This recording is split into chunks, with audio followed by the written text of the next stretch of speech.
لما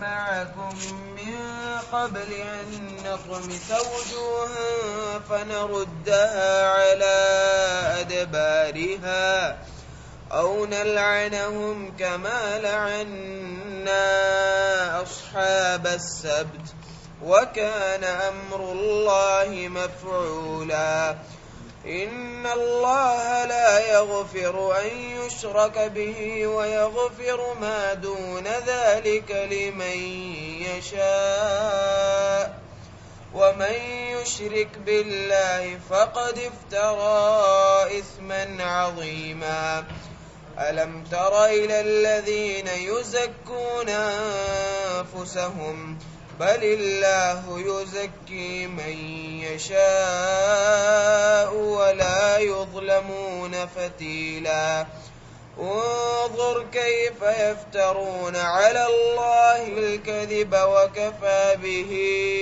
إثما مبينا ألم تر إلى الذين أوتوا نصيبا من الكتاب يؤمنون بالجبت والطاغوت ويقولون للذين كفروا هؤلاء أهدى من الذين آمنوا سبيلا أولئك الذين لعنهم الله ومن يلعن الله فلن تجد له نصيرا أم لهم نصيب من الملك فإذا لا يؤتون الناس نقيرا أم يحسدون الناس على ما آتاهم الله من فضله فقد آتينا آل إبراهيم الكتاب والحكمة وآتيناهم ملكا عظيما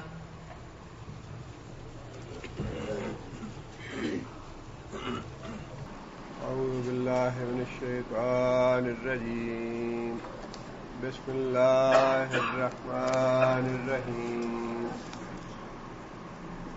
یا ایھا الذین اوتوا الکتاب اے وہ لوگوں جو کتاب دیے گئے ہو.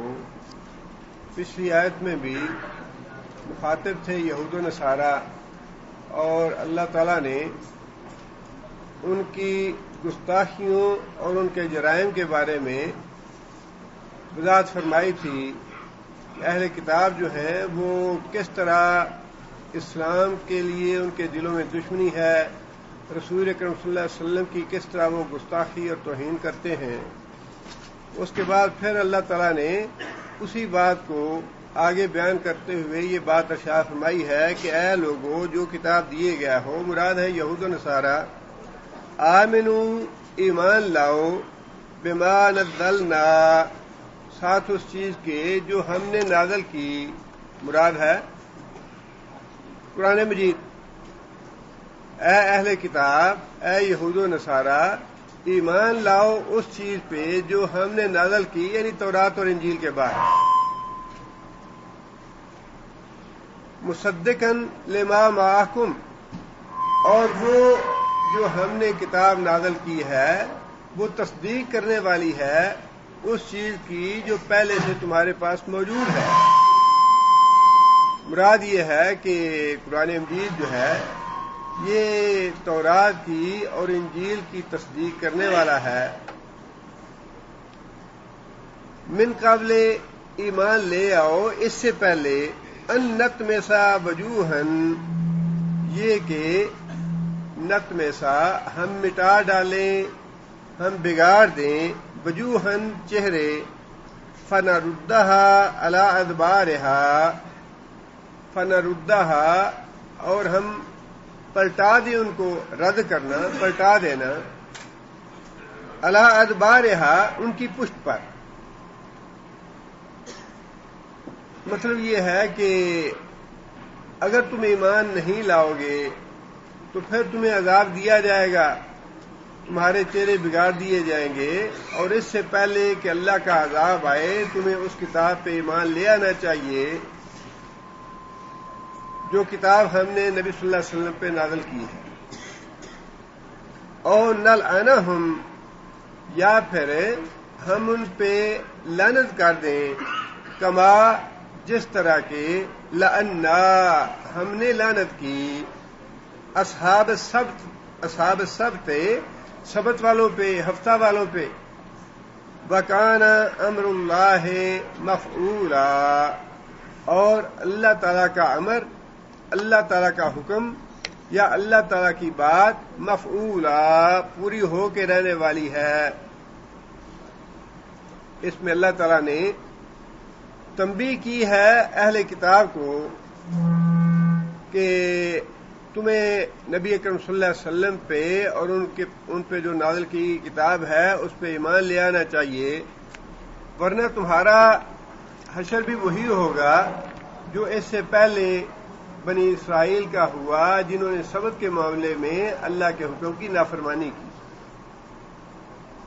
اللہ تعالیٰ نے یہودیوں کے لیے جس طرح اللہ تعالیٰ نے مسلمانوں کے لیے جمعے کا دن مقدس رکھا ہے اور محترم رکھا ہے تاکہ اس روز لوگ عبادت کریں اللہ کی، یہودیوں کے لیے اللہ تعالیٰ نے ہفتے کا دن مقرر کیا عبادت کا، اور حکم یہ دیا کہ اس روز عبادت کے علاوہ کوئی اور کام نہ کیا جائے، تجارت وغیرہ یا کاروبار نہ کیا جائے۔ لیکن ان کے لیے آزمائش تھی اس بات میں، اللہ تعالیٰ نے پابندی لگا دی کہ ہفتے کے روز تم نے کوئی کاروبار نہیں کرنا، لیکن جس روز کاروبار ان لوگوں کو نہیں کرنا ہوتا تھا اسی روز سمندر پہ مچھلیاں زیادہ آتی، کیونکہ مادہ پرستی تھی ذہن میں اور اطاعت کا وہ جذبہ نہیں تھا، لہذا انہوں نے ہیلا یہ کیا کہ ساحل کے کنارے گڑھے چھوٹے چھوٹے بنا لیے، ان گڑھوں میں ہفتے کے روز کھول دیا جاتا ان کو اور مچھلیاں آ جاتی، اگلے روز وہ گڑھے کی مچھلیوں کو پکڑ لیتے۔ اس ہیلے کی وجہ سے انہوں نے بظاہر تو اللہ کے حکم کی اطاعت کی، بظاہر تو اللہ کے حکم کی فرما برداری کی، لیکن اپنے مفاد کے لیے ہیلا سازی بھی کر لی، اور یہ ہیلا سازی اس طرح کی در حقیقت اللہ تعالیٰ کی نافرمانی ہی تھی۔ اس لیے اللہ تعالیٰ نے سخت عذاب ان پہ بھیجا۔ سورہ بقرہ میں ہم پڑھ چکے ہیں، اللہ تعالیٰ نے یہ بات ارشاد فرمائی، وَلَقَدْ عَلِمْتُمُ الَّذِينَ اعْتَدَوْا مِنْكُمْ، اے بنی اسرائیل تم میں سے جن لوگوں نے زیادتی کی فی السبت، سبت کے حکم کے معاملے میں، فَقُلْنَا لَهُمْ كُونُوا قِرَدَةً خَاسِئِينَ، تو ہم نے حکم دیا کہ ذلیل اور رسوا بندر بن جاؤ۔ چنانچہ وہ لوگ جنہوں نے یہ ہیلا کیا تھا ان کی شکلیں مسخ کر دی گئیں، بندر کی شکل بنا دی گئی ان کو، اور چند دنوں کے بعد وہ سارے کے سارے مر گئے۔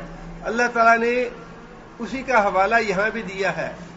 نبی صلی اللہ علیہ وسلم کے زمانے میں یہ جو واقعہ ہے یہ حضرت داؤد علیہ السلام کے زمانے کا ہے، اور اللہ تعالیٰ نے رسول اکرم صلی اللہ علیہ وسلم کے زمانے کے جو اہل کتاب تھے ان کو یہ تنبیہ فرمائی کہ تم ایمان لے آؤ اللہ اور اللہ کے رسول پہ، اللہ کی نازل کردہ قرآن پہ ایمان لے آؤ۔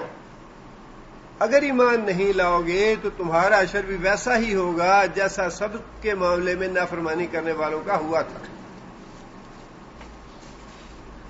آگے پھر اللہ تعالیٰ نے چونکہ دونوں قومیں جو ہیں یہود بھی اور نصارہ بھی شرک میں مبتلا تھیں، اور سب سے بڑا گناہ اللہ کے نزدیک شرک ہی ہے، اس لیے اللہ تعالیٰ نے اس کے بارے میں خاص طور پہ الگ سے یہ حکم دیا کہ ان اللہ لا یغفر ان یشرک بہ، بے شک اللہ تعالیٰ لا یغفر، کون سا فعل ہے؟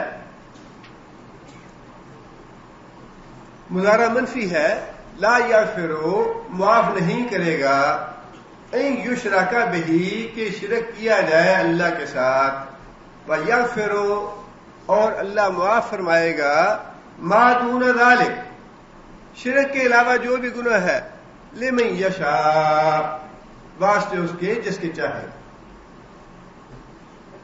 شرک میں چونکہ دونوں قومیں مبتلا تھیں، اس لیے انہیں ایمان لانے کے بعد سب سے پہلے جس بات کا حکم دیا گیا یا جس بات کی تنبیہ کی گئی وہ یہ تھی کہ شرک نہ کرنا۔ اور یہ بات تو واضح ہے کہ جن باتوں کا حکم اللہ تعالیٰ نے اہل کتاب کے حوالے سے دیا ہے اہل کتاب کو، وہ حکم مسلمانوں کے لیے بھی اسی طرح ہی ہے جس طرح اہل کتاب کے لیے ہے۔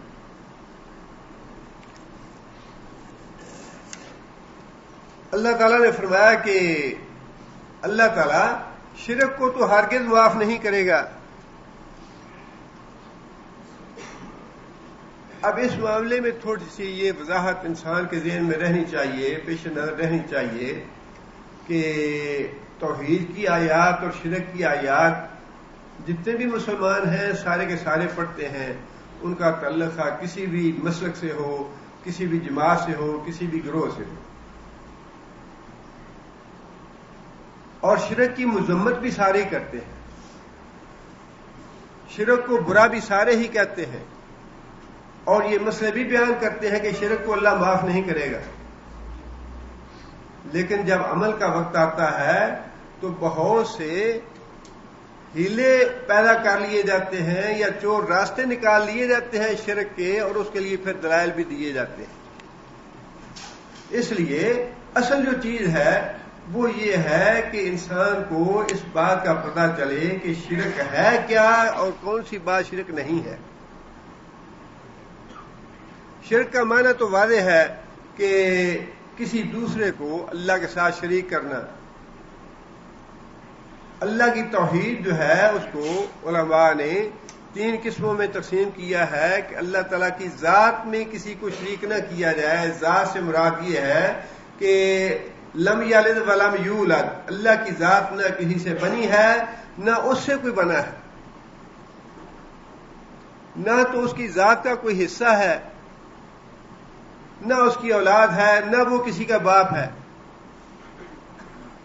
قرآن سے اور حدیث سے جو بات ہمیں معلوم ہوتی ہے وہ یہ ہے کہ اللہ تعالیٰ کی ذات جو ہے وہ نور ہے۔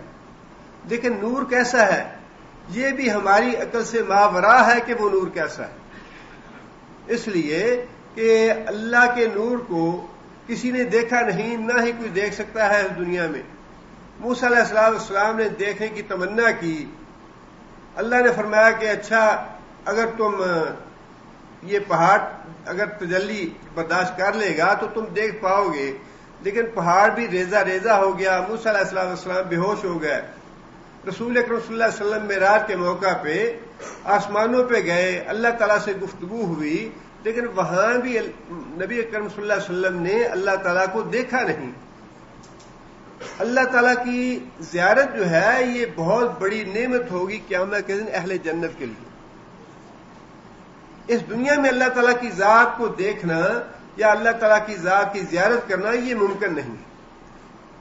اللہ کی ذات جو ہے وہ بس نور ہے، اور اللہ کی ذات اور مخلوق کے درمیان بھی نور کے پردے ہیں، جس کے بارے میں نبی صلی اللہ علیہ وسلم نے فرمایا کہ قیامت کے دن جب جنتی زیارت کریں گے نور کے پردے درمیان سے اٹھا دیے جائیں گے۔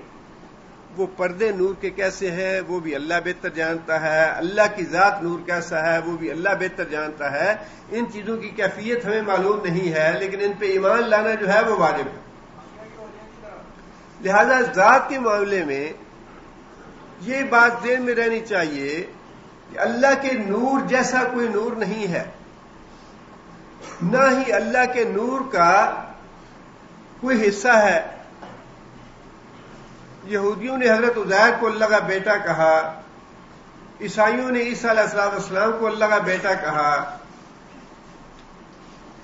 اور مسلمانوں نے محمد صلی اللہ علیہ وسلم کو بیٹا تو نہیں کہا لیکن اللہ کے نور سے نور کہہ دیا۔ بات وہی بن جاتی ہے کہ اللہ کا جز ہو گیا محمد صلی اللہ علیہ وسلم۔ یہ صریحاً شرک ہے، یہ ویسا ہی شرک ہے جیسا عزیر علیہ السلام کو اللہ کا بیٹا کہنا یا عیسیٰ علیہ السلام کو اللہ کا بیٹا کہنا. دوسری چیز جو ہے وہ ہے عبادات میں اللہ کی ذات احد ہے، کوئی اس کا شریک نہیں ہے. اور عبادت میں نماز، روزہ، زکوٰۃ، حج اور عمرہ یہ ساری چیزیں شامل ہیں، اور ان کے جو ارکان ہیں وہ بھی عبادت میں شامل ہیں. ارکان سے مراد یہ ہے کہ رکوع جو ہے یہ نماز کا رکن ہے. اب رکوع کسی دوسرے کے سامنے کرنا یا اس طرح کا جھک جانا، خواہ کوئی زندہ ہو یا فوت شدہ ہو. سجدہ جو ہے یہ نماز کا رکن ہے.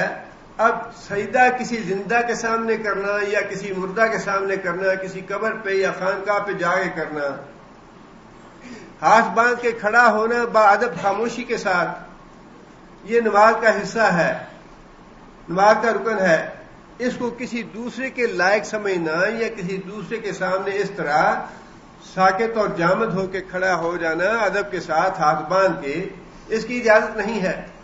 اسی طرح کسی دوسرے کے لیے قربانی کرنا، کسی دوسرے کے نام کی نظر دینا، کسی دوسرے کے نام کی نیاز دینا، یہ ساری چیزیں عبادت میں شامل ہیں، اور اللہ کے علاوہ یہ کسی دوسرے کے لائق نہیں ہیں. خوف کھانا ماورائے اسباب یہ بھی عبادت ہے.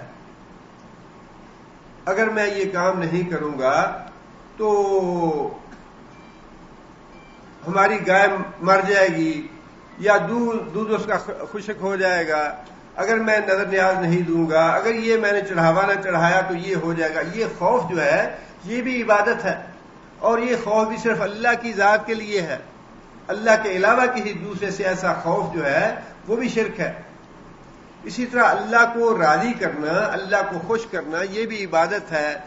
اللہ کے علاوہ کسی دوسرے کو اس لیے خوش کرنا کہ میں نے اگر اس کو خوش نہ کیا تو یہ میری شفاعت نہیں کرے گا قیامت کے دن، یہ مجھے بخشوائے گا نہیں، یہ بھی شرک ہے، اور یہ بھی عبادت ہے خوش کرنا اور راضی رکھنا اللہ کو. اسی طرح پکارنا یہ بھی عبادت ہے، دعا کرنا، پکارنا. اور دعا کا پہلا حصہ کون سا ہے؟ یا اللہ میرے گناہ معاف فرما، یا اللہ مجھے صحت دے، یا اللہ مجھے رزق دے، یا اللہ مجھے اولاد دے. پکار کا، دعا کا پہلا حصہ یا اللہ ہے.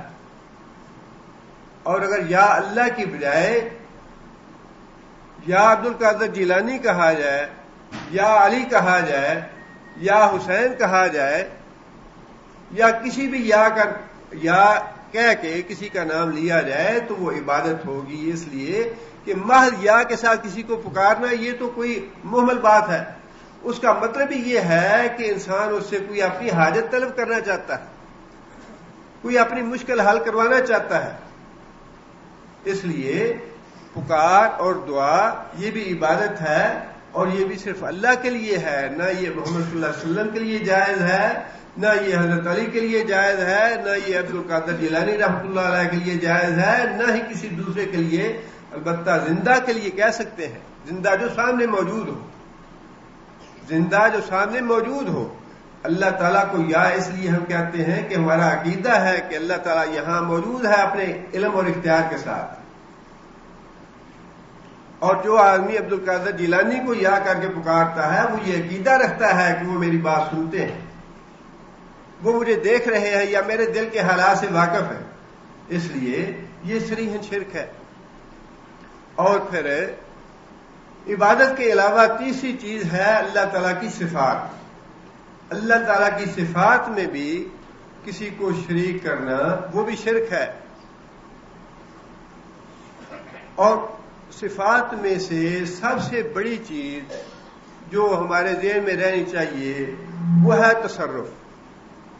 کسی کو نفع دینا، کسی کو نقصان پہنچانا، کسی کو روزی دینا، کسی کو روزی سے محروم کرنا، کسی کو اولاد دینا، کسی کو اولاد سے محروم کرنا، کسی کو بیماری دینا، کسی کو صحت دینا، یہ سارے تصرفات میں آتے ہیں.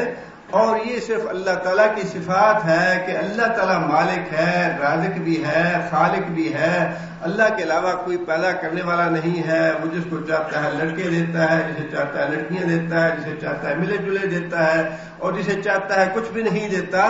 خالق اللہ کی ذات ہے، نہ اس کے علاوہ کوئی خالق ہے، نہ رازق ہے، نہ مالک ہے، نہ نفع نقصان کا مالک ہے، نہ بیماری دے سکتا ہے، نہ صحت دے سکتا ہے۔ یہ ساری صفات اللہ تعالیٰ کی ہیں۔ ان صفات میں اللہ کے علاوہ کسی دوسرے کو ان کا مالک سمجھنا اللہ کے ساتھ شرک کرنا ہے۔ اور اس معاملے میں اللہ نے فرمایا کہ کوئی رعایت نہیں رکھی میں نے۔ اس معاملے میں اللہ نے رعایت پیغمبروں کے ساتھ بھی نہیں رکھی۔ ان اشرکتا لیحبطن عملک، اللہ تعالیٰ نے نبی صلی اللہ علیہ وسلم کو مخاطب کر کے یہ بات ارشاد فرمائی، لئن اشرکتا، اے محمد صلی اللہ علیہ وسلم اگر آپ بھی شرک کریں، لیحبطن عملک، تو ہم تیرے سارے عمل نیک عمل ضائع کر دیں گے۔ رعایت نہیں ہے بالکل اس معاملے میں۔ اور نبی صلی اللہ علیہ وسلم نے خود یہ بات ارشاد فرمائی کہ قیامت کے دن ابراہیم علیہ الصلوۃ والسلام اور ان کا باپ دونوں موجود ہوں گے۔ اللہ تعالیٰ حکم دیں گے کہ آدر کو جہنم میں بھیج دیا جائے۔ حضرت ابراہیم علیہ السلام سفارش کرنے کی کوشش کریں گے، عرض کریں گے یا اللہ تو نے مجھ سے کہا تھا کہ میں تجھے ذلیل نہیں کروں گا، تجھے رسوا نہیں ہونے دوں گا۔ یا اللہ میری اس سے بڑی ذلت اور رسوائی کیا ہو سکتی ہے کہ میرا باپ ساری دنیا کی نگاہوں کے سامنے جہنم میں جا رہا ہے۔ اللہ فرمائیں گے کہ ابراہیم اپنے پاؤں کی طرف دیکھو۔ حضرت ابراہیم علیہ السلام اپنے پاؤں کی طرف دیکھیں گے، اللہ تعالیٰ بجو کی شکل بنا کے، انسان کی شکل کی بجائے جانور کی شکل بنا کے اس کو جہنم میں بھیج دیں گے۔ اللہ فرمائیں گے کہ بات میری بھی پوری ہو گئی اور تیری بھی عزت رہ گئی۔ تیرے باپ کو ہم نے انسان کی شکل کی بجائے جانور کی شکل بنا کے اپنا حکم پورا کر دیا ہے اور تیری عزت بھی رہ گئی۔ اس لیے اللہ تعالیٰ نے یہ بات ارشاد فرمائی کہ جو آدمی شرک کرے گا، خواہ وہ پیغمبر کا باپ ہو، پیغمبر کا بیٹا ہو، پیغمبر کی بیویاں ہوں۔ ضرب اللہ مثلا للذین کفروا امرأۃ نوح وامرأۃ لوط، اللہ تعالیٰ کافروں کے حوالے سے تمہیں مثال دیتا ہے نوح اور لوط علیہ السلام کی بیوی کی۔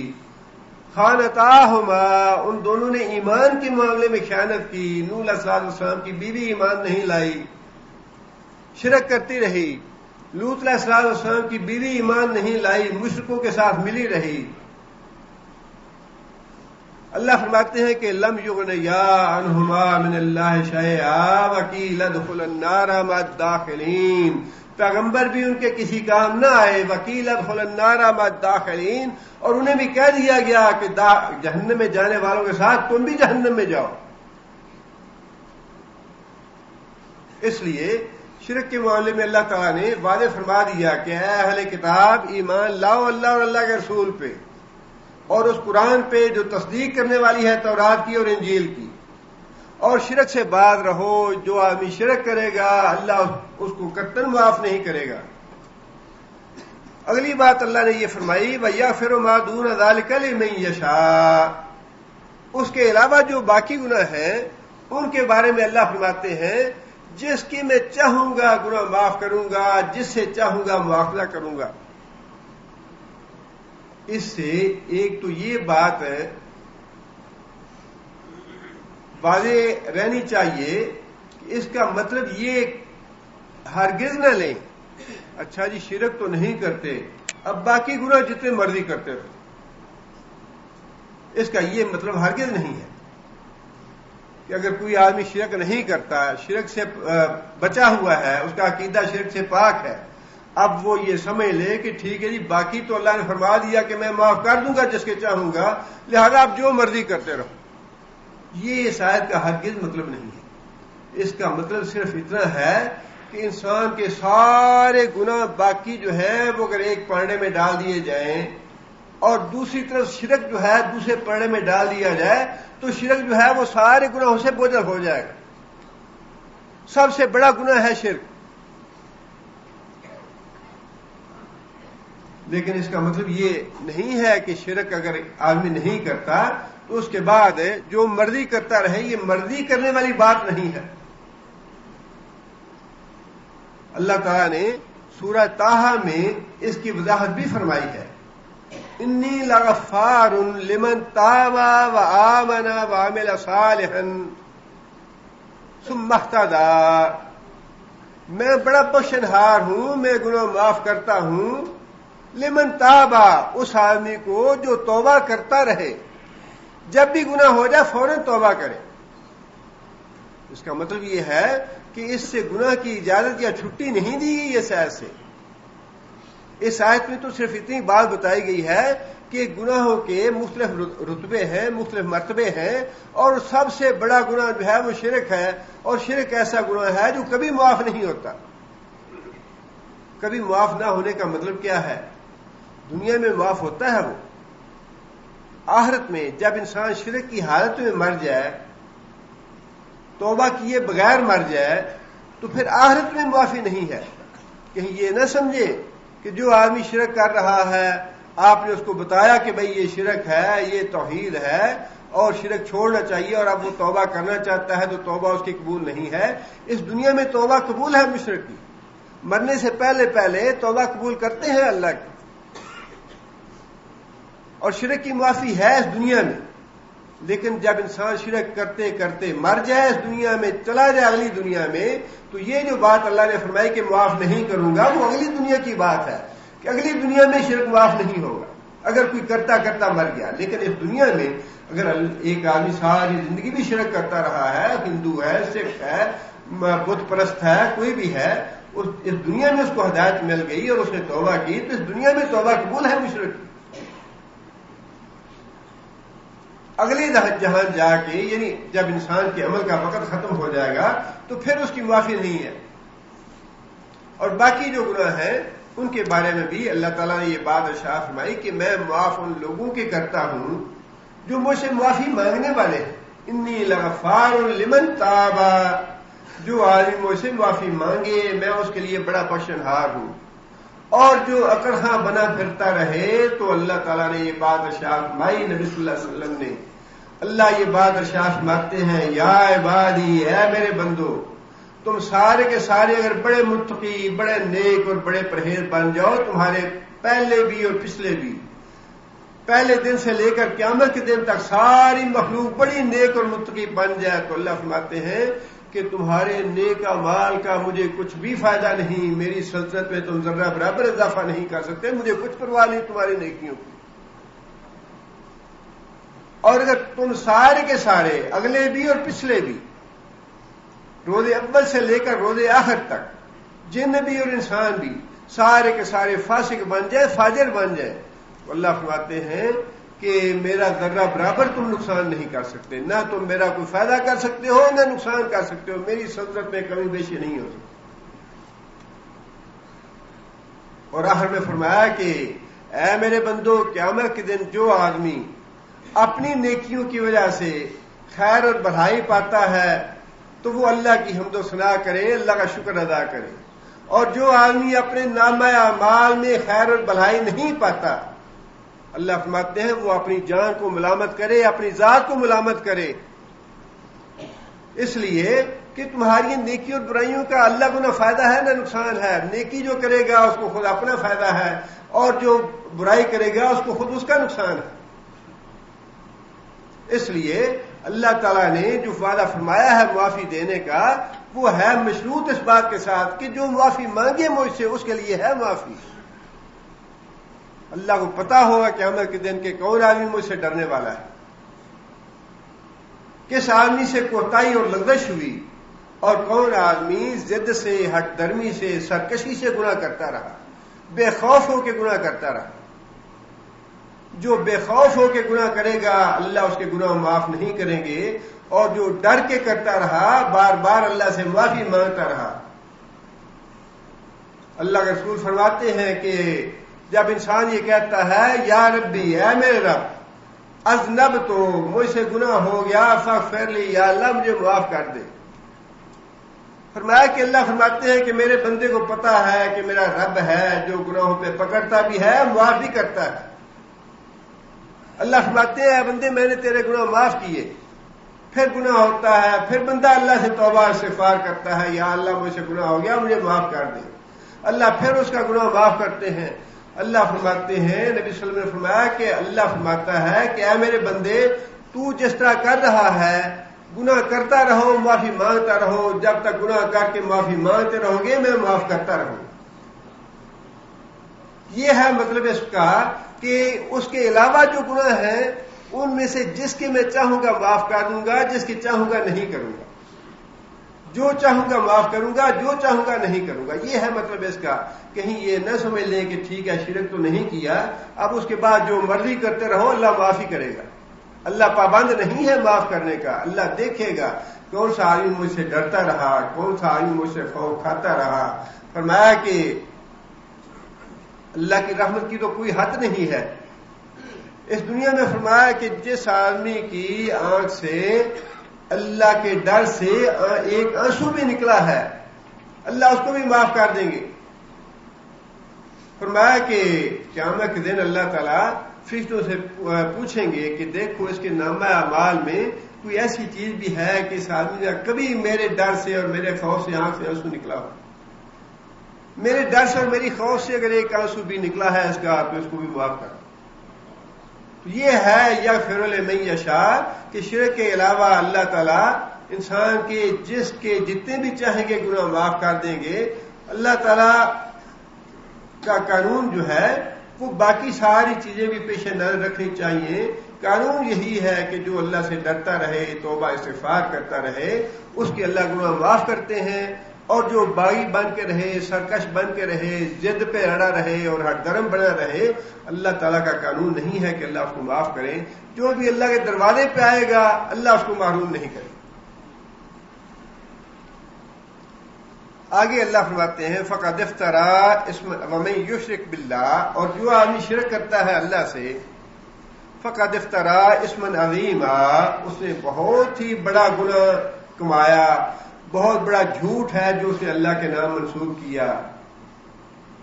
جھوٹ اس لیے کہ شرک سے بڑا کوئی جھوٹ ہے نہیں کہ انسان اللہ کے علاوہ کسی دوسرے کو اللہ کی ذات کے ساتھ شریک کر دے. اس لیے کہ کوئی آدمی کتنا بھی بڑا ہو اپنے نیکی کے اعتبار سے, تقوی کے اعتبار سے, ایمان کے اعتبار سے, ہے تو بہرحال انسان ہی. عبد القادر جیلانی بڑے متقی, بڑے صالح, بڑے نیک, بڑے پہنچے ہوئے, ساری باتیں تسلیم, لیکن ہے تو انسان ہی. دو ہی بازو ہیں, دو ہی ٹانگیں ہیں, دو ہی آنکھیں ہیں, ایک ہی دماغ ہے, دو ہی کان ہے, ایک ہی زبان ہے, اس سے زیادہ تو نہیں ہے. کوئی اس سے الگ چیز تو نہیں تھے. اللہ کے رسول جب اس معاملے میں اللہ کے رسول کی زبان سے اللہ تعالیٰ نے خود یہ بات نکلوا دی, سبحان ربی حل کنت الا بشر رسولا, لوگوں نے کہا یہ اگر واقعی پیغمبر ہے اس کے ساتھ باڈی گارڈ ہونے چاہیے, فرشتے ہونے چاہیے, اوپر سے ہمیں نظر آئے کوئی خط لے کے آ رہا ہے, اس کے لیے بڑے باغ ہونے چاہیے, اس کے کہنے پہ سارے یہ پہاڑ ختم ہو جائیں, باغ بن جائیں, اور یہ بنجر زمین جو ہے یہ ساری زرخیز ہو جائے اس کے کہنے پہ, تو پھر ہم مانیں گے یہ واقعی اللہ کا رسول ہے. اللہ نے فرمایا کہ اے محمد صلی اللہ علیہ وسلم انہیں کہہ دو سبحان ربی کہ بشری تقاضوں سے پاک ذات تو میرے رب کی ہے, حل کنت الا بشر رسولا, میں تو صرف اللہ کا بندہ ہوں اور اس کا رسول ہوں. یہ چیزیں میرے اختیار میں نہیں ہیں. جب اللہ کو یہ اللہ تعالیٰ نے اپنے رسول کی زبان سے یہ باتیں نکلوا دی کہ یہ باتیں میرے اختیار میں نہیں ہیں, یہ اللہ کے اختیار والی باتیں, تو اللہ کے رسول کی بات کون ہے جس کے اختیار زیادہ ہو یا جس کو اللہ نے اختیار دے رکھے ہیں؟ کوئی اللہ شریک نہیں ہے. اس لیے اللہ تعالیٰ نبی صلی اللہ علیہ وسلم نے فرمایا کہ اللہ فرماتا ہے کہ جو آدمی میرے ساتھ شرک کرتا ہے مجھے گالی دیتا ہے. اللہ کے ساتھ کسی کو شریک ٹھہرانا اللہ کو گالی دینا ہے. اللہ کے بارے میں یہ کہنا ہے کہ اللہ کا بیٹا ہے یا اللہ کا جل ہے یا اللہ کا شریک ہے, یہ ساری باتیں فرمایا کہ اللہ کو گالی دینا ہے. اس لیے فرمایا کہ جو آدمی شرک کرتا ہے بہت ہی جھوٹ اللہ کے نام وہ گھڑتا ہے, بہت بڑا گناہ کرتا ہے. آگے پھر اللہ تعالیٰ نے اہل کتاب کے بارے میں ہی یہ بات ارشاد فرمائی، الم تری الی الذین یزکون انفسہم، کیا تو نے دیکھا الی الذین طرف ان لوگوں کی یزکون جو پاک بنتے ہیں، انفسہم اپنے آپ، جو پاک کہلاتے ہیں یا پاک بنتے ہیں اپنے آپ، کیا تو نے ان لوگوں کی طرف نہیں دیکھا؟ یہودیوں کا یہ کہنا تھا نحن ابناء اللہ و احباؤہ، ہم اللہ کے بیٹے اور اللہ کے چہیتے ہیں، ساتھ شرک بھی کرتے تھے، اللہ کی نافرمانی بھی کرتے تھے، انبیاء کو قتل بھی کرتے تھے، انبیاء کا مذاق بھی اڑاتے تھے، اور وہی خباثت آج تک ان کی چلی آ رہی ہے۔ ایسی ان کی گھٹی میں پڑی ہے یہ خباثتیں اور یہ جرائم اور یہ گناہ، ایسے ان کی گھٹی میں پڑے ہیں۔ اللہ تعالیٰ نے یہی بات ارشاد فرمائی قرآن مجید میں کہ یہ محمد صلی اللہ علیہ وسلم سے پہلے بھی انبیاء کے ساتھ ان کا معاملہ گستاخانہ تھا، بدتمیزیاں کرتے تھے انبیاء کے ساتھ، توہین کرتے تھے انبیاء کی۔ رسول اکرم صلی اللہ علیہ وسلم کے زمانے میں بھی ان کا طرز عمل یہی رہا، اور رسول اکرم صلی اللہ علیہ وسلم کے بعد آج 1400 سال ہو گئے ہیں، 1400 سال کے دوران بھی ان کا طرز عمل بالکل وہی رہا ہے جو 1400 سال پہلے یا 4000 سال پہلے اپنے انبیاء کے ساتھ تھا۔ وہی گستاخیاں، وہی بدتمیزیاں، وہی توہین جو پہلے اپنے انبیاء کے ساتھ کرتے تھے، اب وہ سارا کچھ معاملہ جو ہے رسول اکرم صلی اللہ علیہ وسلم کے ساتھ کر رہے ہیں۔ اور اس کے باوجود دعویٰ یہ تھا کہ نحن احباء اللہ، کہ ہم تو اللہ کے بڑے چہیتے ہیں، ہم اللہ کے بیٹے ہیں، اور یہ بھی دعویٰ رکھتے تھے لن تمسنا النار الا ایام معدودہ، کہ اگر ہمیں اللہ نے جہنم میں بھیجا بھی تو بس ایسے تھوڑے وقت کے لیے بھیجیں گے، پھر ہمیں نکال لیں گے، ہم جہنم میں جانے والے نہیں ہیں۔ اللہ تعالیٰ نے اس بات کی طرف اشارہ کیا کہ بدبختو تم شرک بھی کرتے ہو، انبیاء کی گستاخی بھی کرتے ہو، انبیاء کی توہین بھی کرتے ہو، انبیاء کو قتل بھی کرتے ہو، اپنی کتابوں کو بھی تم نے بدل دیا، سارے جرائم کے باوجود پھر اپنے آپ کو کہتے یہ ہو کہ ہم اللہ کے بڑے چہیتے ہیں، اللہ کے بیٹے ہیں، اللہ ہمیں جہنم میں کبھی نہیں بھیجے گا، اگر بھیجا بھی تو چند دنوں کے لیے بھیجے گا۔ اللہ فرماتے ہیں بل اللہ یزکی من یشاء، اپنے دعوے سے تو کوئی انسان پاک نہیں بنتا، اپنے دعوے سے کوئی انسان پاک نہیں بنتا، پاک تو وہ بنتا ہے جس کو اللہ پاک بناتا ہے، جس کو اللہ پاک کرتا ہے۔ جو آدمی خود اپنی بڑائی بیان کرتا ہے، اپنے آپ کو دعوے کرتا ہے اپنے بارے میں، اپنے تزکیے کے بارے میں، میں بڑا متقی، میں بڑا پرہیزگار، میں بڑا صالح، علماء نے لکھا ہے کہ یہ دو چیزوں کی وجہ سے نہیں کرنا چاہیے۔ ایک تو یہ کہ جب انسان اپنے آپ کو بڑا متقی اور پرہیزگار گردانتا ہے یا سمجھتا ہے یا دعویٰ کرتا ہے تو یہ اس کے تکبر کی علامت ہے۔ دوسروں کو حقیر سمجھنا، اپنے آپ کو بڑا سمجھنا، یہ تکبر کی علامت ہے۔ تب انسان یہ دعوے کرتا ہے جی میں نے یہ کر دیا، میں نے یہ کر دیا، یہ میں جو ہے یہ تو اللہ کو پسند نہیں ہے۔ اللہ تعالیٰ نے اس لیے یہ بات ارشاد فرمائی کہ هو اعلم بكم اذ انشاکم من الارض واذ انتم اجنۃ فی بطون امہاتکم، اللہ تو تمہیں اس وقت سے جانتا ہے جب اس نے تمہیں زمین سے پیدا کیا، اور جب تم اپنی ماں کے پیٹوں میں تھے تب سے اللہ تمہیں جانتا ہے۔ اللہ کے سامنے تم پاکیاں اپنی اور بڑائیاں کیسے بیان کرتے ہو؟ فرمایا فلا تزکوا انفسکم، اپنی بڑائیاں بیان نہ کرو، هو اعلم بمن اتقى، اللہ خوب جانتا ہے پرہیزگار کون ہے، نیک کون ہے، اللہ کا وفادار اور اللہ کا اطاعت گزار کون ہے، اللہ کو خوب معلوم ہے۔ تمہیں یہ بتانے کی ضرورت نہیں ہے یا دعوے کرنے کی ضرورت نہیں ہے۔ جتنا بھی انسان کو اللہ اگر کسی نیکی کی توفیق دیتا ہے، کوئی نیک عمل انسان سے اللہ لیتا ہے، تو آپ جتنے بھی اس پہ غور و فکر کر لیں، بات ہر پھر کے وہیں آ جائے گی کہ سارے معاملات اللہ کے اختیار میں ہیں اور اللہ کی توفیق سے ہیں۔ اللہ کی توفیق کے بغیر کچھ نہیں ہے.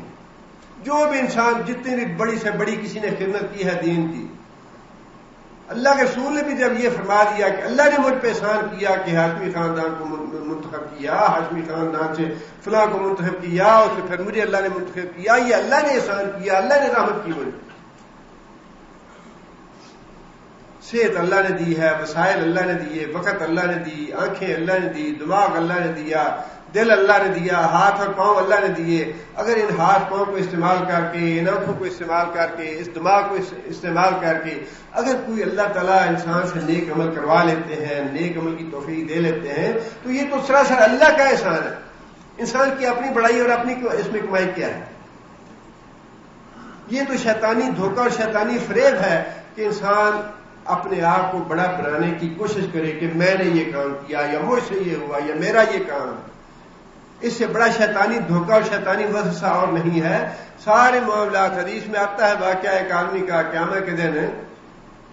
وہ آدمی ساری دنیا سے بکھیڑوں سے فارغ ہو کے اپنے گھر بار چھوڑ کے جنگل میں چلا جائے. بنی اسرائیل کا آدمی نبی صلی اللہ علیہ وسلم نے واقعہ بیان فرمایا. جنگل میں چلا گیا، وہ جا کے وہاں اسے عبادت کی کہ یا اللہ ساری زندگی میں نے تیرے لیے وقف کر دی ہے، میں اپنی موت تک تیری عبادت کرتا رہوں گا. قیامت کے دن اللہ تعالیٰ جب حساب کتاب لیں گے، اللہ فرمائیں گے کہ اچھا میرے بندے کو میری رحمت سے اور میرے فضل سے جنت میں بھیج. وہ بندہ کہے گا کہ یا اللہ میں تو ساری زندگی دنیا کے بکھیڑوں سے، دنیا کے جھنجٹ سے بالکل الگ تھلگ رہا، کوئی دنیا کا کام نہیں کیا. یا اللہ میں تو تیری عبادت کے لیے جنگل میں آ گیا اور پھل کھاتا رہا، چشمے کا پانی پیتا رہا، میں کوئی اور کام نہیں کیا میں نے، تو یا اللہ ابھی میں تیری رحمت سے جنت میں جاؤں گا. اللہ فرمائیں گے کہ اچھا تو اپنے عمل سے جنت میں جانا چاہتا ہے. انسان فرمایا کہ اس کی بدبختی اس پہ غالب آ جائے گی اور وہ کہے گا ہاں یا اللہ میں اپنے عمل سے جنت میں جانا چاہتا ہوں. اللہ تعالیٰ فرشتوں کو حکم دیں گے کہ اس کا حساب کتاب لو. اس کے سارے نیک اعمال، ساری عبادت اور ریاضت جو کچھ بھی ہے ساری کی ساری ایک پلڑے میں ڈال دی جائے گی. اللہ تعالیٰ فرمائیں گے کہ اچھا ہے فرشتوں، اس کی ایک آنکھ جو ہے جو میں نے اس کو دی تھی وہ دوسرے پلڑے میں ڈال دی. اس کی ایک آنکھ جو ہے اللہ کی نعمت کو بوجھل ہو جائے گی اور اس کے سارے نیک اعمال ہلکے ہو کے اوپر اٹھ جائیں گے.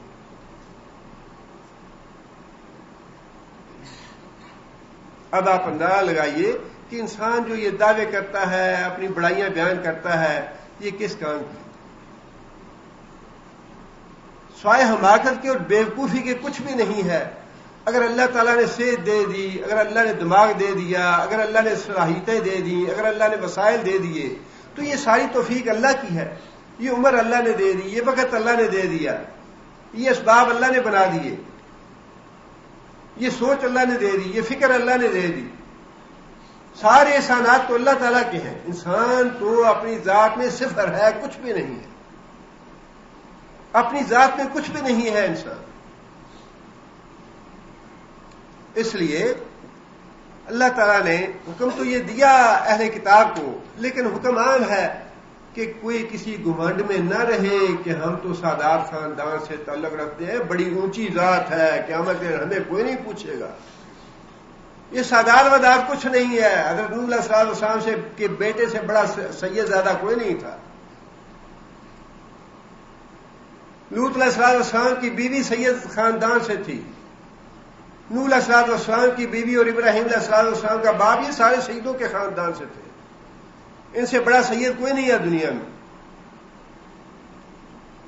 اس لیے اللہ تعالیٰ نے یہ سب کو حکم دیا ہے کہ اپنے آپ کو بڑا نہ بناؤ. اللہ خوب جانتا ہے بڑا انسان بنتا ہے اپنے اعمال سے. جو آدمی نیک عمل کرے، ان اکرمکم عند اللہ اتقاکم، نیک اعمال ہیں تو اللہ کے قریب ہے، نیک اعمال دور ہیں تو پھر انسان کا خاندان یا انسان کی دولت یا انسان کے منصب اور عہدہ اور اقتدار یہ انسان کو بڑا نہیں بناتے.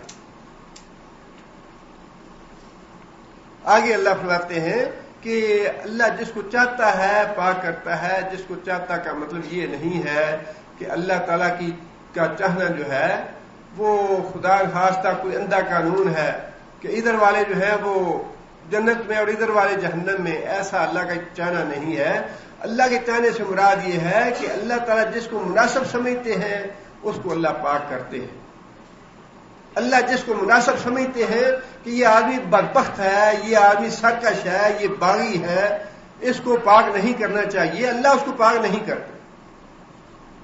اور جس کو اللہ سمجھتے ہیں کہ یہ آدمی ہے تو میرا وفادار، ہے تو میرا تابع دار، ہے تو مجھ سے ڈرنے والا، لیکن کبھی کبھی گناہ ہو جاتے ہیں اس سے. اب اللہ جسے مناسب سمجھتا ہے اس کو اللہ پاک کر دیتا ہے. اس لیے فرمایا کہ اپنے منہ سے میاں مٹھو بننے سے انسان میاں مٹھو بنتا نہیں ہے، بلکہ اللہ جس کو چاہتا ہے اللہ اس کو پاک اور متقی اور صالح ہونے کی توفیق عطا فرما دیتا ہے. ولا یظلمون فتیلا، فتیل کہتے ہیں کھجور کی جو گٹھلی ہے اس کے اندر جو گڑا بنا ہوتا ہے، اس کے اوپر جو جھلی آتی ہے اس گڑے میں، اس کو فتیل کہتے ہیں. مراد یہ ہے کہ اللہ تعالیٰ کسی بے قیامت کے دن اتنا بھی ظلم نہیں کرے گا جتنا اس کھجور کی گٹھلی کے اندر دھاگا ہوتا ہے. ذرہ برابر بھی ظلم اللہ نہیں کرے گا. جس کا مطلب یہ ہے اللہ تعالیٰ نے اگر یہودیوں کو اور عیسائیوں سے منصب امامت چھین لیا، ان کو محروم کر دیا، تو اللہ نے ان پہ ظلم نہیں کیا، وہ بدبخت تھے ہی اس لائق. اور واقعی ان بدبختوں نے ثابت کیا ہے کہ یہ اس لائق تھے ہی نہیں، یہ کار ذلت میں پڑنے والی اور جہنم میں جانے والی قوم ہے. اس کو اللہ تعالیٰ نے ہدایت سے محروم کر کے بالکل ٹھیک کیا. جس بدبخت قوم کو اتنا احساس نہیں کہ اگر موسیٰ علیہ السلام کی عزت اور احترام ہے، عیسیٰ علیہ السلام کی عزت اور احترام ہے، اسی طرح محمد صلی اللہ علیہ وسلم کی بھی عزت اور احترام ہے. دہشت گردی تم خود پیدا کرتے ہو. ابھی کہتے ہیں جی ہم اپنی حفاظت کریں گے، تم نے جو پوری دنیا میں مسلمانوں کو آگ لگا دی ہے اس کا سبب کیوں نہیں بتاتے؟ اس سبب کو دور کیوں نہیں کرتے؟ یہ آگ تم نے لگائی ہے ساری دنیا میں، کیوں بے عزتی کرتے ہو، کیوں توہین کرتے ہو؟ عیسیٰ علیہ السلام ہمارے تو اسی طرح قابل احترام سارے انبیاء ہیں، خواہ وہ عیسیٰ علیہ السلام ہو یا موسیٰ علیہ السلام ہو، جس طرح حضرت محمد صلی اللہ علیہ وسلم. آگ لگانے، اور اللہ تعالیٰ نے قرآن میں فرمایا نا کہ یہودیوں کی سرشت ہے کہ یہ آگ بھڑکانے والے ہیں، اللہ ان کی آگ لگائی ہوئی آگ کو ٹھنڈا کرنے والا ہے.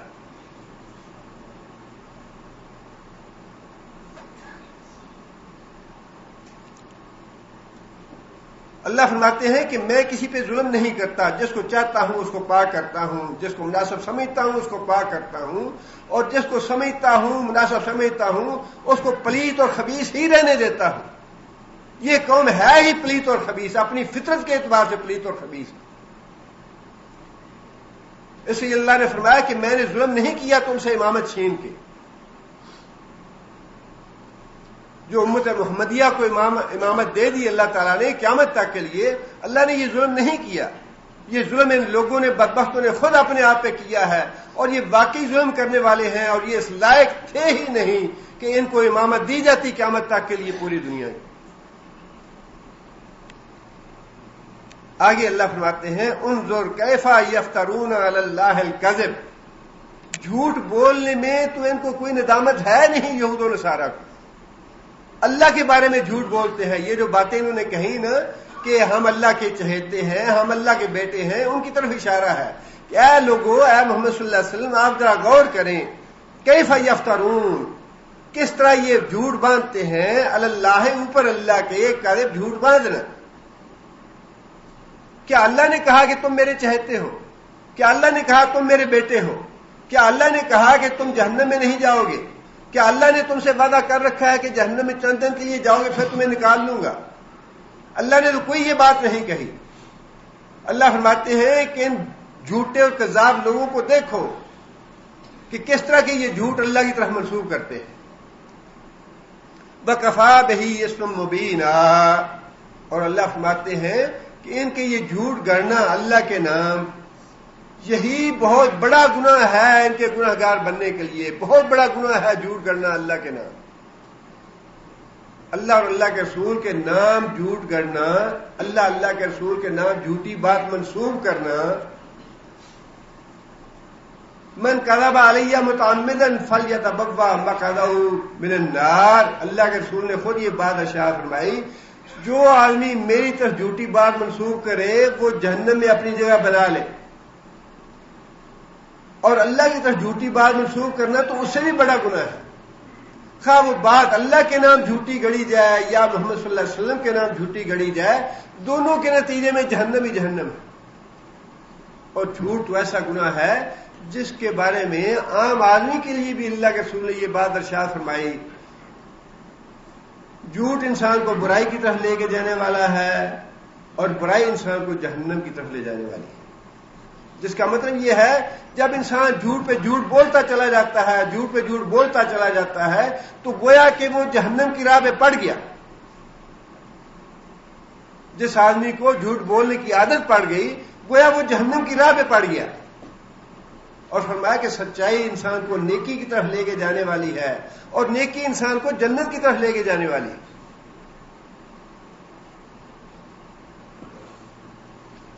آگے پھر وہی بات ہے اہل کتاب کے بارے میں. اللہ فرماتے ہیں کہ الم تری الی الذین اوتوا نصیبا من الکتاب، الم تری کیا تو نے دیکھا، الی الذین طرف ان لوگوں کی، اوتوا جو دیے گئے، نصیبا من الکتاب کتاب کا ایک حصہ، یؤمنون بالجبت والطاغوت وہ ایمان لاتے ہیں بتوں پہ اور شیطان پہ. اللہ نے حکم کس بات کا دیا تھا ایمان لانے کا؟ ایمان لاؤ محمد صلی اللہ علیہ وسلم پہ اور ایمان لاؤ اس کتاب پہ جو محمد صلی اللہ علیہ وسلم پہ ہم نازل کر رہے ہیں. اہل کتاب کو حکم تو یہ دیا گیا تھا، لیکن اہل کتاب نے کیا کیا؟ اہل کتاب نے شیطان اور طاغوت پہ ایمان لائے. اس کا شان نزول یہ ہے آیت کا. جب جنگ احد کے بارے میں، جنگ احد میں مسلمانوں کو نقصان ہوا اور اس نقصان کی وجہ سے یہودیوں کے اور مشرکوں کے حوصلے بڑے بڑھ گئے کہ اب تو مسلمانوں کی کمر ٹوٹ گئی، اب مسلمان دوبارہ اٹھنے کے قابل نہیں رہے اور اب ان کو ایک دفعہ اور جھٹکا دینا چاہیے تاکہ مکمل طور پہ ان کا خاتمہ ہو جائے. اور اس کی تیاری انہوں نے غزوہ احد کے فوراً بعد شروع کر دی. غزوہ احد کے بعد کعب بن اشرف بھی یہودیوں کا عالم تھا، تورات کا عالم تھا، اور حیی بن اخطب بھی تورات کا عالم تھا. یہ دونوں عالم آدمی اپنے کچھ یہودیوں کو ساتھ لے کے مکہ آئے غزوہ احد کے بعد. آ کے یہاں ابو سفیان سے اور دوسرے جو مشرکین کے سردار تھے ان سے ملے اور آ کے نے یہ بات کہی کہ دیکھو مسلمانوں کی کمر تو ٹوٹ چکی ہے، اب ان کا مکمل خاتمہ کرنے کے لیے ہمیں ایک مزید اتحاد بنانے کی ضرورت ہے. ہم بھی اور تم بھی مل کے چڑھائی کرتے ہیں مدینے پہ اور مکمل طور پہ خاتمہ کرتے ہیں ان کا. بات طے ہو گئی، لیکن مشرکین نے یہ بات کہی، کفار نے، کہ بات یہ ہے کہ ہم تمہارے ساتھ جو تم لے کے آئے ہو پیغام یا جو عزم تم لے کے آئے ہو اس میں تو ہم تمہارے ساتھ ہیں، لیکن ہمیں تمہارے اوپر یقین نہیں ہے. تم ہو دھوکے باز، تم ہو دھوکے باز یہودی، ہمیں تم پہ یقین نہیں ہے.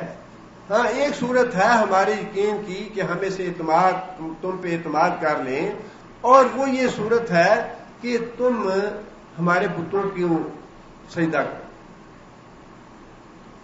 اب یہودی جو تھے ویسے تو اہل کتاب تھے، انہیں اللہ کی توحید پہ ایمان تھا، تورات میں شرک کی مذمت تھی اور اللہ کی عبادت کرنے والے، مسائل اور احکام جاننے والے، سارا کچھ تھا. لیکن مسلمانوں کی دشمنی کی ضد میں آ کے انہوں نے کفار اور مشرکین کے کہنے پہ بتوں کو سجدہ کر لیا. اب وہ بات اللہ نے ارشاد فرمائی کہ بدبختو، تمہیں حکم تو یہ دیا گیا تھا کہ ایک اللہ پہ ایمان لاؤ اور محمد صلی اللہ علیہ وسلم پہ ایمان لاؤ، قرآن پہ ایمان لاؤ. حکم تو اس بات کا دیا گیا تھا، لیکن تم نے اسلام کی دشمنی میں، محمد صلی اللہ علیہ وسلم کی دشمنی میں، قرآن کی دشمنی میں اللہ کو چھوڑ کے، اللہ کی توحید کا عقیدہ چھوڑ کے مشرکوں کے ساتھ مل کے تم نے بتوں کے آگے سجدہ ریز ہو گیا، بتوں کو سجدہ کر لیا. تم نے ایمان لے آئے بتوں پہ اور شیطان پہ. وَيَقُولُونَ اور وہ کہتے ہیں وہ سے مراد ہے یہود و نصارہ جو وہاں سے مدینے سے آئے تھے مکہ اتحاد بنانے کے لیے. للذین کافروا، ان لوگوں کو جو کافر ہوئے، مراد ہے مشرکین مکہ کے. ہؤلاء اہدی من الذین آمنوا سبیلا، ہؤلاء یہ لوگ یعنی مکہ کے مشرک جو ہیں، اہدی زیادہ ہدایت والے ہیں، من الذین آمنوا ان لوگوں کی نسبت جو محمد صلی اللہ علیہ وسلم پہ ایمان لائے، سبیلا راستے کے حق سے. اس کا پس منظر یہ ہے کہ جب انہوں نے بتوں کو سجدہ کر دیا تو پھر مشرکوں نے کہا کہ اب تو بات بن گئی، اب تو یہ ہمارے شکنجے میں آ گیا. اس کے بعد پھر جو ابو سفیان اور دوسرے مشرکین تھے انہوں نے اور بات پکی کرنے کے لیے پوچھا اس سے، کعب بن اشرف سے اور حیی بن اخطب سے کہ تم تو تورات کے عالم ہو، تم اب ہمیں یہ بتاؤ کہ محمد صلی اللہ علیہ وسلم کا دین جو ہے وہ اچھا ہے یا ہمارا دین اچھا ہے، اب یہ فتویٰ دو. بتوں کو سجدہ کرنے والی بات جو تھی وہ تو ہوگی پکی کہ تم بھی ہماری طرح ہی مشرک ہو، تم بھی بتوں کو سجدہ کرنے والے ہو جیسے ہم کرتے ہیں. اب اگلی بات یہ بتاؤ کہ محمد کا دین اچھا ہے یا ہمارا دین اچھا ہے. ابو کعب بن اشرف کہنے لگا ابو سفیان کو کہ اچھا تم یہ بتاؤ کہ تمہارا دین ہے کیا. ابو سفیان کہنے لگا کہ ہمارا دین کیا ہے تمہیں پتہ ہی ہے کہ ہم تو بیت اللہ شریف کے خادم ہیں، بیت اللہ شریف کی رکھوالی کرنے والے ہیں، عمرہ کرتے ہیں اور پھر طواف کرتے ہیں، حج کرتے ہیں، اور پھر جو حاجی آتے ہیں ان کی خدمت کرتے ہیں، ان کے لیے اونٹ ذبح کرتے ہیں، انہیں دودھ پلاتے ہیں، انہیں پانی پلاتے ہیں، تو یہ ہمارا دین ہے. پھر ابو سفیان کعب بن اشرف کہنے لگا کہ محمد کا دین کیا ہے وہ بھی ذرا بتاؤ. ابھی محمد کا دین کیا ہے؟ محمد کا دین تو اس نے تو سارے گھروں میں فتنے ڈال دیے ہیں، اس نے تو سارا ملک تباہ کر دیا ہے، اس نے تو جنگیں شروع کر دی ہیں، اس نے تو سب کو پھاڑ کے رکھ دیا ہے، بھائی بھائی کا دشمن بن گیا ہے، ماں بیٹے کا دشمن بن گیا ہے، بیٹا باپ کا دشمن بن گیا ہے، اس نے تو بیڑا غرق کر دیا ہے ہر ایک چیز کا. یہ ہے اس کا دین. اب آپ اندازہ لگائیے کہ بات کرنے کا ڈھنگ کیسا ہے، اپنی بات اسے کیسے کی کہ ہمارا دین کیا ہے، اور محمد صلی اللہ علیہ وسلم کے دین کو کیسا بنا کے پیش کیا. اور وہ جو بدبخت تھے جو یہ جانتے تھے کہ محمد صلی اللہ علیہ وسلم باقی اللہ کے پیغمبر ہیں، تو رات میں ساری نشانیاں پڑھ رکھی تھیں اور جانتے تھے کہ ایک پیغمبر آنے والا ہے، اور محمد صلی اللہ علیہ وسلم کی توحید کو بھی جانتے تھے، محمد صلی اللہ علیہ وسلم پہ جو ایمان لانے والے تھے، جو پہلے شراب پیتے تھے وہ شراب سے پاک ہو گئے، زنا کرنے والے زنا سے پاک ہو گئے، جتنے جرائم تھے قتل کے ڈاکے چوریاں سارے کے سارے پاک اور صاف ہو گئے. وہ سارے دیکھ رہے تھے کہ محمد صلی اللہ علیہ وسلم جو دین لے کے آئے ہیں اس دین کو ماننے والا انسان کیسا اشرف اور اعظم انسان بنتا ہے. وہ ساری باتیں بھول گیا، اور جو بات یاد رہ گئی وہ صرف یہ تھی کہ اس نے تو گھر گھر میں جھگڑا پیدا کر دیا ہے، اس نے تو گھر گھر میں انتشار پیدا کر دیا ہے، لوگوں کو ایک دوسرے کا دشمن بنا دیا ہے. یہ ہے دین محمد صلی اللہ علیہ وسلم. اس کے جواب میں کعب بن اشرف اور حیی بن اخطب جو ہے ان دونوں نے یہ بات کہی کہ ہم نے تمہاری بات سن لی، تمہارا دین بھی اور ان کا دین بھی، اور ہمارے نزدیک تمہارا دین اچھا ہے محمد کے دین سے. یہ فتویٰ دے دیا یہودی علماء نے کہ مشرکوں کا دین جو ہے وہ محمد صلی اللہ علیہ وسلم کے دین سے اچھا ہے. اب یہ معاملات جو ہیں یہ یوں ہوتے ہیں. اب آپ اپنے ماحول میں بھی اور اپنے جو لوگ ہیں مسلمان ان میں بھی یہ دیکھ لیجئے کہ کس طرح لوگ جو ہیں وہ دین کو بیچتے ہیں. اللہ کے رسول نے بھی یہ بات ارشاد فرمائی ہے نا، فتنوں سے پہلے پہلے نیک اعمال کر لو، فتنے ایسے آنے والے ہیں ایسے آنے والے ہیں. ایک آدمی صبح کو مومن ہوگا رات کو کافر ہو جائے گا، رات کو مومن ہوگا صبح کو کافر ہو جائے گا. اب آدمی دنیا کے بدلے اور اقتدار کے بدلے اپنا دین اور ایمان بیچ ڈالے، مال کے بدلے اور منصب کے بدلے انسان اپنا دین اور ایمان بیچ ڈالے. اور یہ وہی بات تھی جو یہود و نصارہ نے کی، اہل کتاب نے کی. دنیاوی مفاد کی خاطر مسلمانوں کی ضد اور ہٹ درمی کے برعکس اپنا دین اور ایمان بیچ دیا، انہوں اپنا دین اور ایمان تباہ کر لیا. مشرکوں سے کہا کہ تمہارا دین اچھا ہے، اور محمد صلی اللہ علیہ وسلم کے بارے میں کہا کہ ان کا دین اچھا نہیں. آگے اللہ فرماتے ہیں اولئک الذین لعنہم اللہ، یہ ہے تبصرہ ان کی اس جو طرز عمل تھا یہودیوں کا، جو انہوں نے اتحاد کیا مشرکوں کے ساتھ اور کافروں کے ساتھ اہل کتاب نے. یہ ہے اس پہ اللہ تعالیٰ کا تبصرہ. اولئک الذین لعنہم اللہ، یہ سارے لوگ وہ ہیں اہل کتاب بھی اور مشرک بھی جن پہ اللہ نے لعنت کی ہے. ومن یلعن اللہ فلن تجد لہ نصیرا، اور جس پہ اللہ لعنت کر دے فلن تجد، تو ہرگز نہیں پائے گا لہو واسطے اس کے نصیرا، کوئی مددگار. کوئی مددگار اللہ نے کیوں فرمایا؟ اس لیے کہ یہودی مدد لینے آئے تھے مکہ سے. یہودی جو تھے کفار اور مشرکین کی مدد لینے کے لیے آئے تھے کہ اب ہم دوبارہ چڑھائی کرنا چاہتے ہیں مدینے پہ، مسلمانوں کا نام و نشان مٹانا چاہتے ہیں، لہذا تم اور ہم ایک ہی ہیں اور مل کے حملہ کرتے ہیں مدینے پہ اور ان کو ختم کر ڈالتے ہیں. مدد لینے کے لیے آئے تھے. اللہ تعالیٰ نے اسی کی طرف اشارہ فرمایا کہ جس پہ اللہ لعنت کر دے اس کے لیے کسی کی مدد کام نہیں آئے گی. اور جو جتھا بنا بعد میں، جو اتحاد بنا بعد میں، اس کا نتیجہ بھی دیکھ لیا کہ اللہ نے جن پہ لعنت کی تھی وہ نامراد ہو کے، ناکام ہو کے واپس کس طرح پلٹے اپنے گھروں. اللہ نے نامراد کیا ان کو، اللہ نے ناکام کیا اور خائب و خاسر کیا.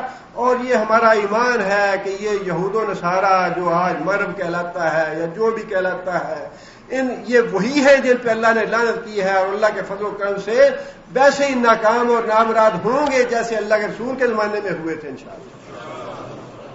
یہ بھی اسی طرح ناکام ہو، ان پہ بھی لعنت ہے اور ان کو بھی کسی کی مدد کام نہیں آئے گی. ساری دنیا سے اتحاد بناتے رہے. ہم کہتے ہیں کہ 50 ملک نہیں، 500 ملک اکٹھے کر لو. 500 ملک اکٹھے کر کے بھی آسمان پہ الٹے لٹک جاؤ تب بھی اللہ کی لعنت تم سے ٹلنے والی نہیں ہے. کسی کی مدد تمہارے کام نہیں آئے گی. انشاءاللہ خائب و خاسر ہو کے نکلو گے افغانستان سے بھی اور عراق سے. اللہ نامراد کرے گا تمہیں. اللہ کی لعنت ہے تمہارے اوپر اور قیامت تک یہ لعنت رہے گی انشاءاللہ. تم گستاخ ہو اللہ کے بھی اور اللہ کے رسول کے بھی، قرآن کے گستاخ ہو. تم اسلام کو مٹانا چاہتے ہو، اسلام کے دشمن ہو. تم پہ لعنت ہے اللہ اور اللہ کے رسول کی، اور یہ ہمیشہ رہے گی، قیامت تک رہے گی.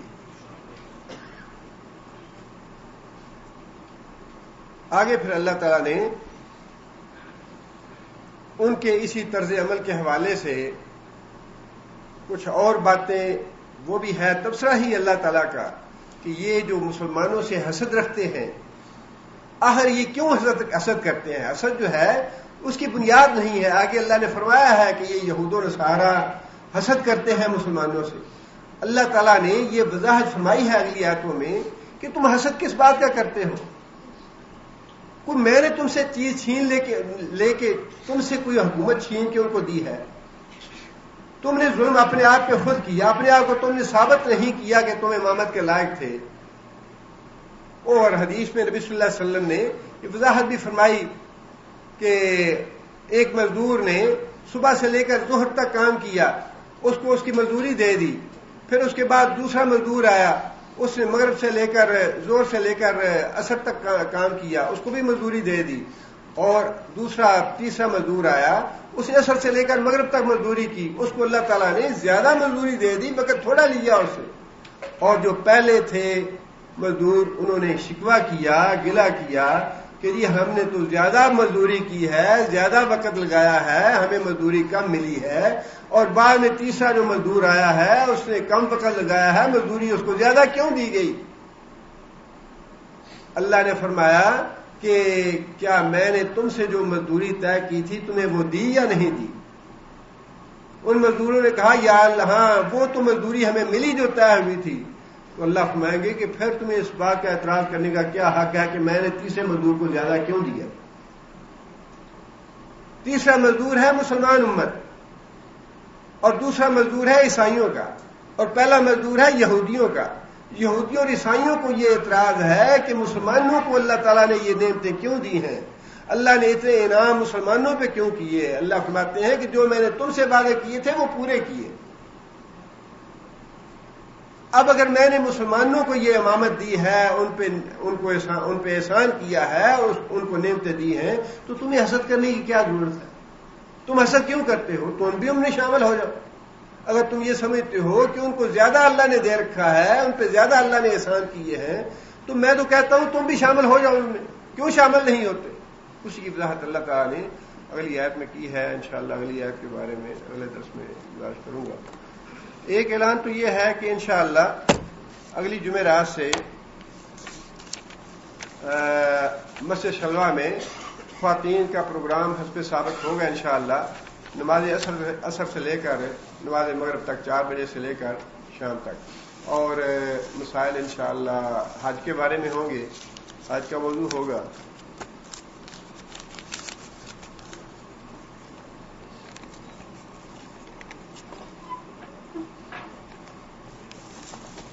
یہ ایک بھائی نے ایک آیت لکھی ہے، اس کی وضاحت ہے کہ ہمارا حکم جو ہے وہ قیامت کو قائم کرنے کے لیے اس طرح ہوگا کلمح البصر، جس طرح آنکھ کا جھپکنا ہوتا ہے۔ اس کا مطلب یہ ہے قیامت قائم کرنے کے لیے اللہ تعالیٰ کو کوئی بہت لمبا چوڑا پلان نہیں بنانا پڑے گا کہ اب قیامت قائم کرنی ہے اور اتنی مخلوق ہے، اس مخلوق کو کھڑے کہاں کرنا ہے، اس کو اٹھانا کیسے ہے، اس کو حشر میں پہنچانا کیسے ہے، اسے حساب کتاب کیسے لینا ہے، جنت میں جہنم میں کیسے بھیجنا ہے۔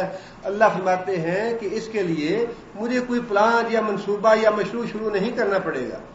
اللہ فرماتے ہیں کہ جس طرح انسان آنکھ جھپکتا ہے، کلام البصر، جس طرح انسان آنکھ جھپکتا ہے اسی طرح آنکھ جھپکنے کے وقت میں میں حکم دوں گا اور ساری کی ساری مخلوق اٹھ کھڑی ہو۔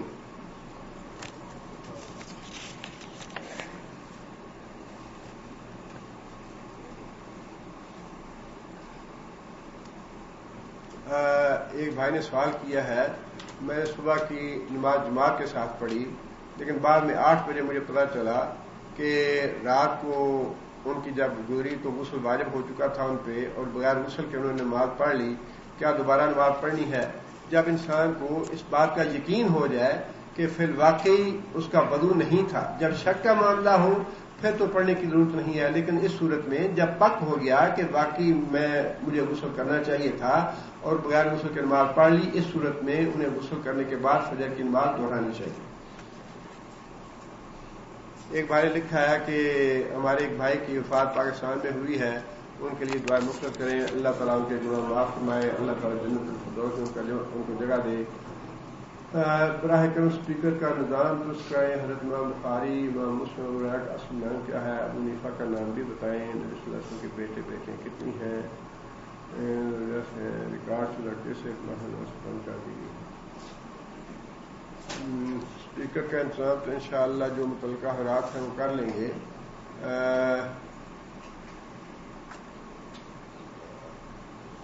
امام بخاری کا نام تو محمد بن عبداللہ تھا، اور امام مسلم کا نام مسلم ہی ہے ان کا نام، اور حضرت ابو ہریرہ کا نام عبد الرحمن تھا، ابو حنیفہ رحمۃ اللہ علیہ کا نام نعمان بن ثابت ہے، اور نبی صلی اللہ علیہ وسلم کے بیٹے اور بیٹیاں 4 ہیں جو حیات تھیں، اور بیٹے جو ہیں وہ چھوٹی عمر میں فوت ہو گئے۔ بعض سیرت نگاروں نے 3 لکھا ہے اور بعض 4۔ شاید اس کی وجہ یہ ہے کہ طاہر اور طیب جو ہیں وہ ایک ہی بیٹے کے 2 نام تھے۔ واللہ عالم بالصواب۔ ریکارڈ شدہ کیسٹ ماہ رمضان سے بند کر دی گئی ہیں، شاید ایسا ہو، اگر ایسا ہے تو احتشام صاحب کو معلوم ہوگا۔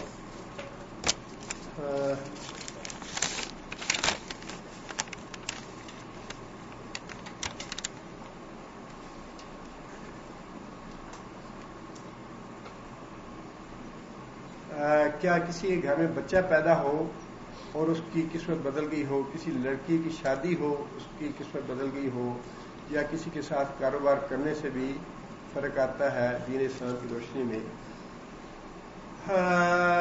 اس بارے میں میں اپنی رائے دے سکتا ہوں۔ میری ناقص رائے یہ ہے کہ فی الواقع ان چیزوں کا اثر ہوتا ہے۔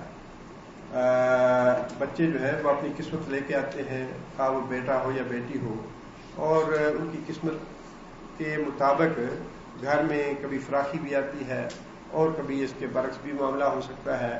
اسی طرح تجارت ہو، کاروبار ہو یا کوئی اور معاملہ ہو تو تجربے سے یہ بات معلوم ہوتی ہے کہ ان چیزوں سے انسان کی بعض اوقات معاملات میں تبدیلی آتی ہے. نام کے بارے میں تو رسول اللہ صلی اللہ علیہ وسلم سے یہ بات ثابت ہے کہ نام جو جس سے کوئی برا شگون لیا جا سکتا ہو یا جس کا معنی برا ہو وہ نبی صلی اللہ علیہ وسلم نے نام بدلے ہیں. اور اس معاملے میں بھی میری رائے یہ ہے کہ اثرات ہوتے ہیں اس کے اللہ علیہ وسلم.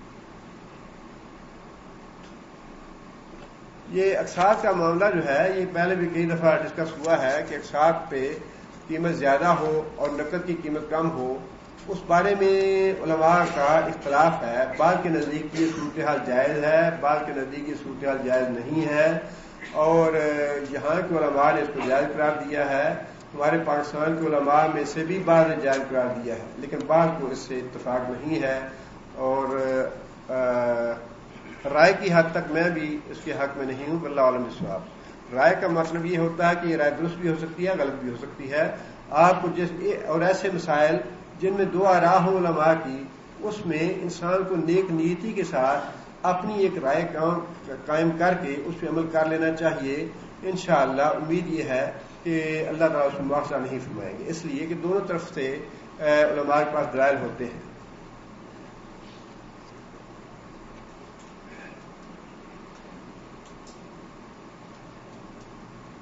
ابو داؤد کا حوالہ کسی بھائی نے دیا ہے کہ انبیاء اور نبی ان کو بیماریاں نہیں لگتی. رسول اکرم صلی اللہ علیہ وسلم کو تو بیماری آئی، بلکہ جادو کا اثر بھی ہوا نبی صلی اللہ علیہ وسلم پہ. نبی صلی اللہ علیہ وسلم کو زخم بھی ہوئے، اور بشری تقاضے جو ہیں وہ انبیاء میں موجود ہے. یہی تو مسئلہ ہے بشریت کا کہ انبیاء جو ہیں وہ نبی تو ہیں، اللہ کے پیغام بر ہیں وہ، لیکن اس کے ساتھ ساتھ وہ بشر بھی ہیں. اس پہ ایمان ہونا چاہیے کہ جس طرح دوسرے بشر جو ہیں ان میں بشری تقاضے ہیں، اسی طرح انبیاء میں بھی بشری تقاضے تو موجود ہوتے ہیں. ایک بھائی نے لکھا ہے کہ وہ بے روزگار ہیں، اللہ تعالیٰ رزق حلال کے دروازے کھولے ان پہ.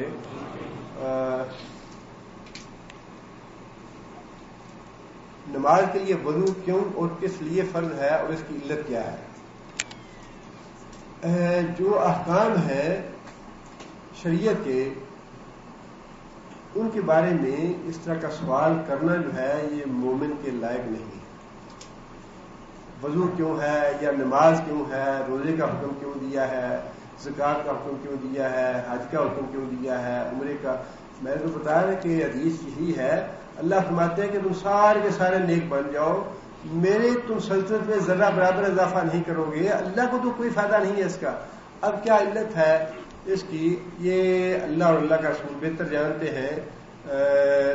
اگر کوئی ڈاکٹر یا کوئی حکیم کسی اپنے عقل کے حوالے سے کوئی بات لکھے تو وہ دوسری بات ہے، لیکن شریعت کا جو معاملہ ہے میں وہ مسئلہ بتا رہا ہوں کہ شریعت کے حوالے سے اس طرح کے سوالات جو ہیں وہ کرنے درست نہیں. اور انسان کو زیادہ فکر یہ ہے علم الکلام والی باتیں، فلسفے والی باتیں.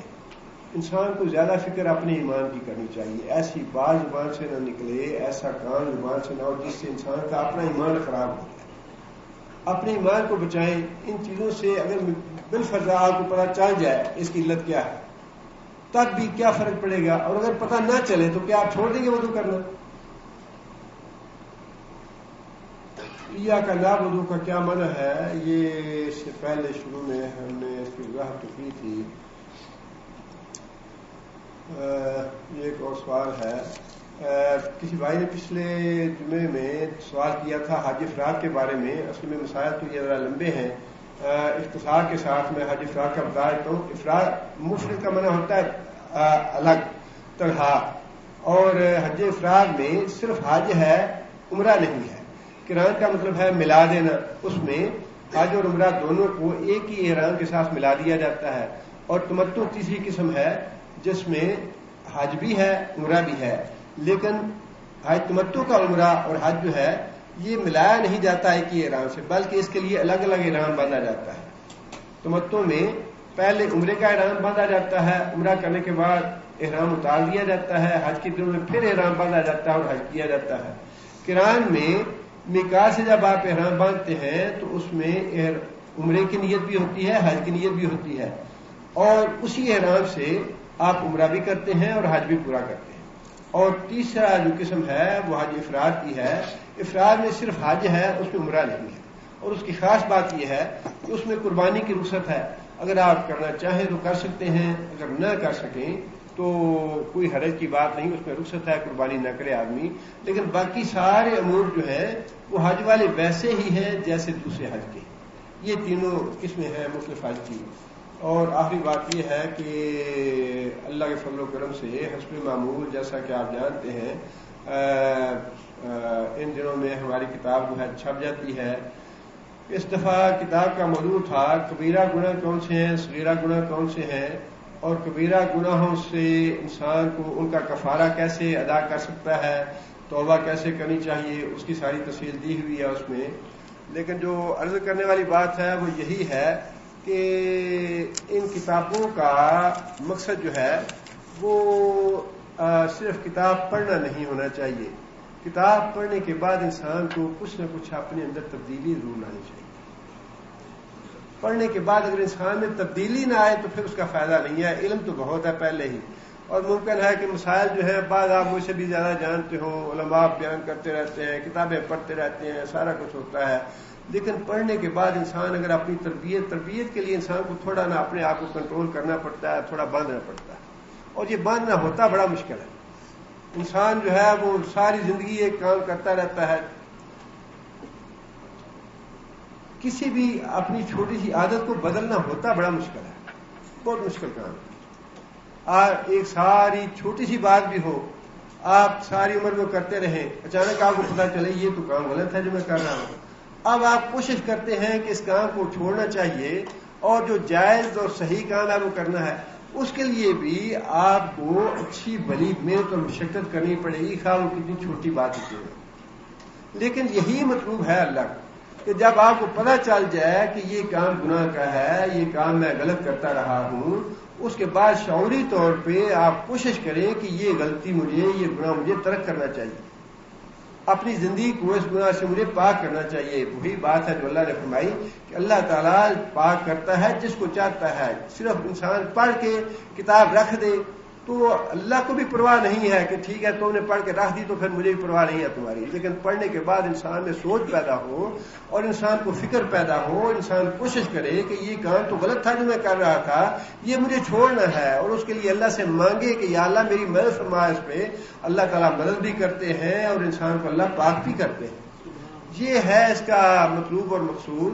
اور پڑھنے کے بعد آپ اپنے لیے بھی کوشش کریں اور پھر دوسرے لوگوں تک بھی دیں ان کو پڑھنے کے لیے، تاکہ جتنا بھی زیادہ سے زیادہ انسان کی اصلاح ہو سکے، تزکیہ ہو سکے، اس کی کوشش کرنی چاہیے، اور پھر اللہ تعالیٰ سے دعا کرنی چاہیے کہ اللہ تعالیٰ ہمارا تزکیہ فرمائے، اور اللہ تعالیٰ ہمارے گناہ معاف فرمائے، اور اللہ تعالیٰ ہماری مغفرت فرمائے، اور دنیا میں بھی اللہ تعالیٰ ہمیں ان چیزوں کی برکات سے نوازے، آخرت میں بھی ان کی برکات سے نوازے۔ ایک بات خاص طور پہ یہ ہے کہ ابھی ہمارے بھائی کتاب تقسیم کریں گے، جو حضرات یہاں موجود ہیں صرف وہی کتاب لیں۔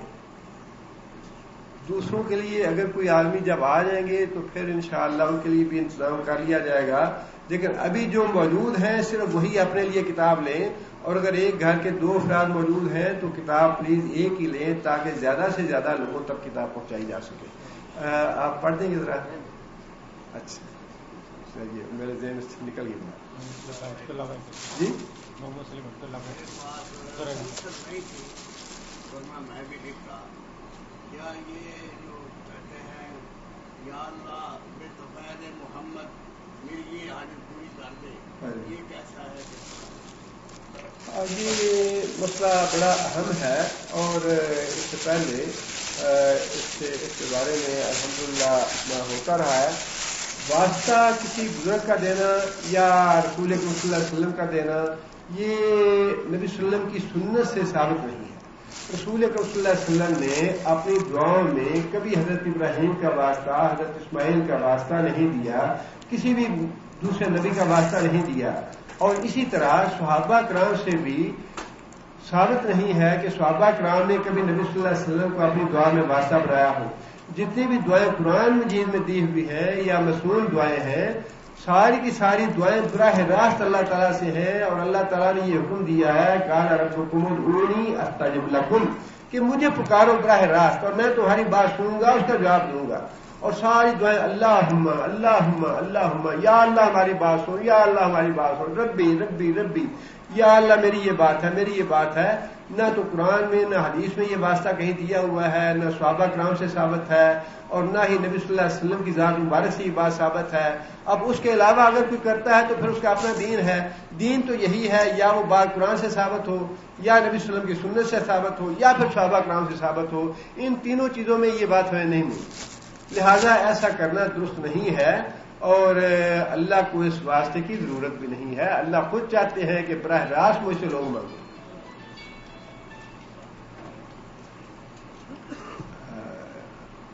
لیاقت صاحب آپ پڑھ دیں، وہ تقسیم کر رہے ہیں، کرتے رہیں.